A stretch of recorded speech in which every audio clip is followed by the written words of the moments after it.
એક સરસ મજાનો મેસેજ આવ્યો વોટ્સએપમાં, એટલે આજે તમને બધાને શેર કરવાનું મન થાય છે કે માણસ વિચારતો હોય ત્યારે પોઝિટિવ અને નેગેટિવ વિચારે તો કેટલો ફરક પડે. જિંદગીની અંદર તમે નેગેટિવ વસ્તુનો વિચાર કરો, એવું કહેવાય છે કે તમારી આજુબાજુ જે ઓરા હોય ને એ પોઝિટિવ હોય તો તમારી સાથે પોઝિટિવ લોકો વધારે ટચમાં રહેશે અને તમને સારી સારી ઉર્જાઓ મળે.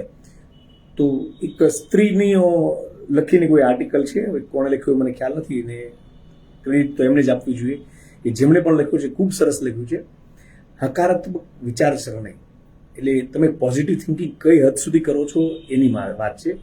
કે આપણને નાની નાની વાતોનું બહુ તકલીફ પડતી હોય, પણ જ્યારે હોય ત્યારે આપણે બધા દુઃખના રોદડા રોયા કરતા હોય. એવું કહેવાય કે નાની નાની બાબતમાંથી તમે નેગેટિવ વસ્તુઓ બહાર કાઢતા હો. તો આ પોઝિટિવ કઈ રીતનો વિચાર કરવાનો છે એના માટેની વાત છે. બરાબર. એક સ્ત્રીને આદત હતી કે રોજે સૂતા પહેલા છે ને આખા દિવસની ખુશીઓ લખતી હતી. આખા દિવસની ખુશીઓ કે મને કઈ કઈ બાબતમાં ખુશીઓ મળે એ બાબતમાં એ લખતી હતી. તો એક રાત્રે એણે લખ્યું કે હું ખુશ છું, મારો પતિ આખી રાત જોરથી નસકોરા બોલાવે છે. મારો પતિ રોજે રાત્રે સૂતી વખતે જોર જોરથી નસકોરા બોલાવે, કારણ એ જીવંત છે ને અને મારી પાસે છે ને એટલે પ્રભુનો આભાર છે. એટલે એનો પતિ જ્યારે નસકોરા બોલાવે છે ને એ બાબતને પણ એને પોઝિટિવ લીધું કે કારણ કે મારો પતિ મારી બાજુમાં છે અને જીવતો છે ને એ માટે પ્રભુનો ખૂબ ખૂબ આભાર છે. હું ખુશ છું કારણ કે મારો દીકરો વહેલી સવારે મારી સાથે ચીડાઈને ઝઘડો કરે છે, મચ્છરને માકડે આખી રાત ઊંઘવા નથી દેતા, છતાં એ ઘરે રાત વિતાવે છે ને એટલે હું ખુશ છું કે રખડતો કે ભટકતો નથી. પોતાના ઘરની અંદર માકડ મચ્છર હોવા છતાં પણ પોતાનો દીકરો સવારમાં ઉઠીને માતાની સાથે ઝઘડો કરે છે કે મમ્મી આટલા બધા માકડ મચ્છર થઈ ગયા, આનું કંઈક કરો, આનું કંઈક કરો. છતાં એની મમ્મી એ ખુશ એ બાબતમાં છે કે કમસે કમ મારો દીકરો તો રાત્રે મારી ઘરે રહી છે, આ ક્યાંય ભટકતો તો નથી.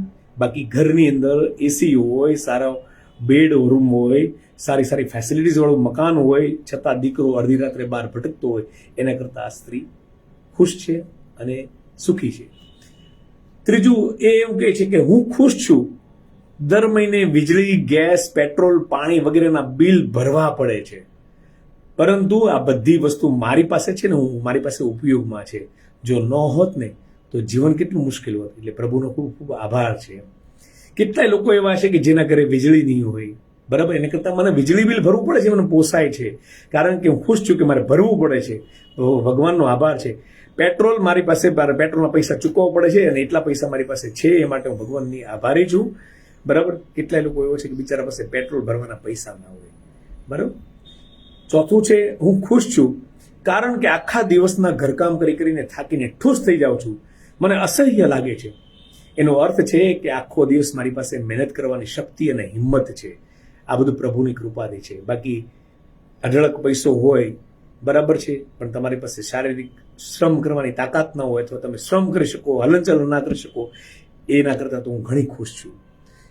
પછી કહે છે કે હું ખુશ છું કારણ કે મારે મારા ઘરને રોજે ઝાડુ મારવું પડે છે, દરવાજા અને બારીઓ સાફ કરવી પડે છે. સદભાગ્ય મારી પાસે ઘર છે ને, પણ જેની પાસે છત નથી ને એની શું હાલત થતી હશે. બરાબર. એના કરતાં તો ભગવાને મને મારું ઘરનું ઘર આપ્યું છે ને એ બાબતમાં હું ખુશ છું. પોઝિટિવ થિંકિંગ જેવું તમે કે ઘરમાં ઘરકામ કરવું પડે છે છતાં હું ખુશ છું, કારણ કે મારી પાસે ઘરનું ઘર તો છે. જે લોકો પાસે ઘરનું ઘર ન હોય એની શું હાલત થતી છે એ વિચારવા જેવું છે. હું ક્યારેક ક્યારેક થોડીક બીમાર પડી જાઉં છું, એ બાબતમાં પણ હું ખુશ છું. એનો અર્થ એવો થયો કે હું ક્યારેક જ બીમાર પડું છું, હું ક્યારેક જ બીમાર પડું છું, બાકી મોટા ભાગે તો હું સ્વસ્થ છું ને. ઘણા લોકો સામાન્ય સામાન્ય બીમારીમાં બહુ મોટું સ્વરૂપ આપી દેતા હોય, કહેતા હોય કે હું બહુ બીમાર છું, બહુ બીમાર છું. આ શું કહે છે કે હું સામાન્ય સામાન્ય બાબતમાં બીમાર નથી પડતી, પણ હું ક્યારેક ક્યારેક બીમાર પડું છું ને એ માટે પણ હું પ્રભુનો આભાર માનું છું, કારણ કે હું બાકીનો ટાઈમ તો સ્વસ્થ છું ને. હું ખુશ છું કે દર વર્ષે તહેવારો પર આપવાથી ભેટ આપવી ને ત્યારે પર્સ ખાલી થઈ જાય છે. એનો મતલબ એવું કે મારી પાસે મારા પ્રિયજનો, સંબંધીઓ, મિત્ર મારા પોતાના છે કે જેને હું ભેટ આપી શકું છું. જો આ ન હોત તો હું કેટલી કંટાળાજનક જિંદગી હોત મારી. લોકોને ભેટ આપવાની એ પણ એને ખુશી મળે છે. હું ખુશ છું કે દરરોજ હું એલાર્મના અવાજ પર ઉઠું છું. એનો મતલબ એવું કે હું રોજ જે ઉઠું છું ને એટલે મારી સવાર પડે છે. સવાર પડે છે એટલો મતલબ એ છે કે હું જીવતી છું, હું જીવંત છું, તો ભગવાનનો પાડ માનું કે ભગવાને મને એક હજી નવો દિવસ આપ્યો છે અને મારું એક દિવસ માટેનું આયુષ્ય હજી વધારે આપ્યું છે. તો જીવનના આ જીવવાના સૂત્રોને અનુસરીને જો આપણે શાંતિપૂર્વક જીવન જીવીએ ને, તો નાની નાની બાબતમાંથી પણ ખુશીઓ મેળવીને તો આપણે પ્રભુનો આભાર માનીને ખરેખર જિંદગી જીવવા જેવી જીવી શકીએ. પરંતુ ઘણા લોકોને એવી આદત હોય છે કે સામાન્ય બાબતમાં દુઃખ શોધવાનું.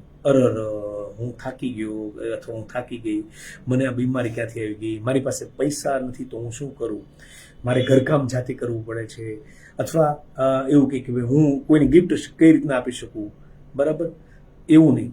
આના માટે બીજી એક વાત છે કે આ દરેક પરિસ્થિતિમાં હકારાત્મક વિચારો તો કરવાના છે કે ભગવાન જ્યારે તમને આપવા માંગતા હોય ત્યારે તમે કેટલું માંગો છો ને એની ઉપર હોય.